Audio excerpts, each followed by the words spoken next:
Welcome back to Sports Overtime. As always on Sunday nights, joined by Jane Buss, the Grandpa's Press, as we talk high school football, getting down to the real nitty-gritty of the season now. But we're going to start in Division I and work our way down. Rockford, a game you were at yesterday, losing to Holt 27-13. I was there for the first quarter before I came to work. Rockford knocked off Holt in the regular season, unable to duplicate it in the playoffs. Any surprise or not so much, because Rockford had been living on the edge for so long. They had to come from behind in so many of their games. Did it finally just catch up to them? I think that's what happened. I mean, Rockford was a great team. I mean, what they did so many things right all year long, but they did it just right, just barely. They were just winning.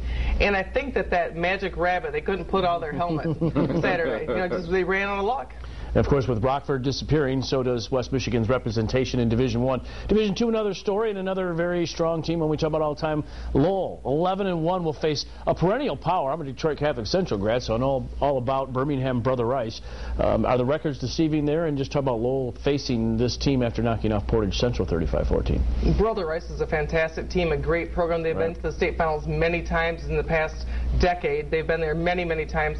In 2002, Lowell beat them 31-14 in the state finals. That was quite a year, and I think it's going to be another great game. I think if you look at all the semifinals, this one is very intriguing. This might be the most interesting, well-played, contested game I think we're going to see.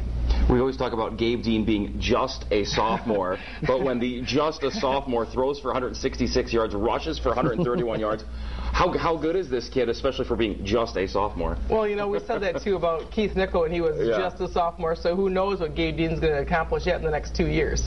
Division III, I had a chance to go out to East Grand Rapids and watch what I thought would be a much better game than it turned out to be against St. Joe's. I mean, there was 40 points on the board, Jane, as you're well aware, in the second quarter, and then the clock just ran the whole second half. Talk about this matchup now as East Grand Rapids. I mean, I just don't see who's going to beat them right now. Does Ogemaw Heights have a chance to do that? Well, and that's why we play the game, and you can write down that if you want, Larry, but I'm thinking maybe another running clock in the second half. I mean, East is that good. You saw them play. Could they play with the D1 schools? Are they that good? Well, yeah. Sure they could. Simple answer, yeah.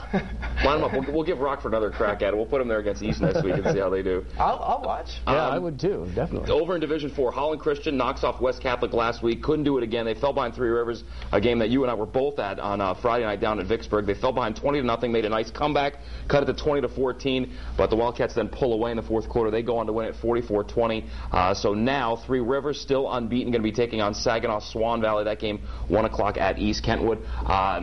How disappointing for the Maroons not to defend that title, although a great little run, especially knocking off West Catholic the week before. But I was really impressed with Three Rivers the other night. Well, Aaron Spencer, quarterback, the senior quarterback, did everything right, and they had a great running attack. And Alec Freeland, they said he had his best game on the ground. They had a great defense. They're so fast. I mean, I thought, they're not that big, but man, give me quickness any day over size. They couldn't do anything wrong. It was just a great team effort, and I think it's going to be tough for Saginaw Swan Valley to beat them. Talk about the Maroon connection and team that's the big turnaround, Muskegon Heights this year.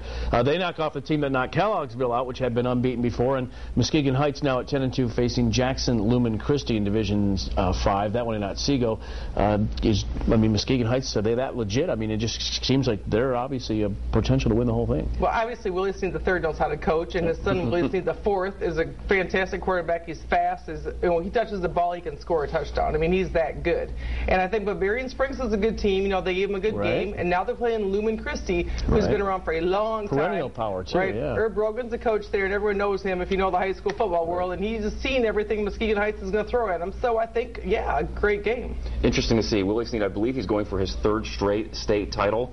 Won it last year. Trying to do it with Muskegon Heights this year. Obviously, that's right the community. Does it last year with Holland Christian. Year before, I think he was down in Florida at Belle Glade, which was his alma mater, and won a state championship down there. So Willie going for 3 in a row. See if they can pull it off. Over in Division 6, Montague. They're kind of like another East Grand Rapids. Is anyone going to even get close to them? They go up to the UP, blow out Iron Mountain 42-14. 3 straight blowout wins in the playoffs for Pat Collins' team.